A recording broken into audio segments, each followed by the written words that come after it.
ఆధిపత్యం ఉండు పాపం ఎంత కష్టం వచ్చింది చూసావా ఆయేషాకి పాపం మాధురి గారికి. ఏమన్నా కూడా ఒక కళ్ళజోడు ఉన్న వాళ్ళ బాధ ఇంకో కళ్ళజోడు ఉన్న వాళ్ళకి అర్థమవుతుంది. నాకు కూడా కళ్ళజోడు తీస్తే ఏం కనపడదు, పెట్టుకుంటే కాస్త కనిపిస్తుంది కానీ దగ్గర కనపడడం మానేసి అంటే సైట్ పెరిగిపోయింది. ఇప్పుడు మనకి కళ్ళజోడు పెట్టుకుంటాను ఉండండి, మరి రోగిష్టి దానిలా కనబడతాను లేకపోతేనా.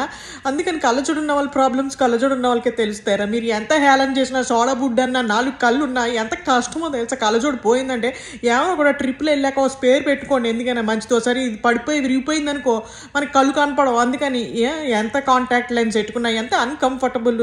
అందుకని పాపం మనం ఆయేషా అక్క అంత పోయినట్టు ఎవరో పోయినట్టు అంత ఏడుస్తోంది ఏంట్రా అంటే పాపం నిజంగానే ఆ కష్టం ఆ బాధ మాకే తెలుస్తుంది. కళ్ళజోడు లేక సైట్ పెరిగిపోయి కాంటాక్ట్ లెన్స్ ఎంత నరకం అంటే యాతన అసలు.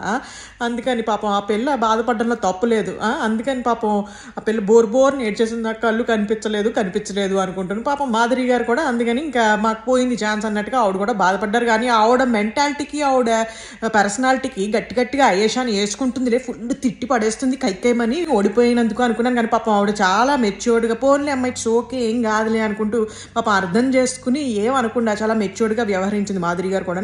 ఎనీవే బాగా ఆడారు మన సుమన్ వాళ్ళను. చూద్దాం ఇంకేమవుతుందో ఏంటో. నేను కూడా వెళ్ళి వస్తాను, ముక్కు చిరుకుని మొహం కడుక్కుని వస్తాను. బాయ్.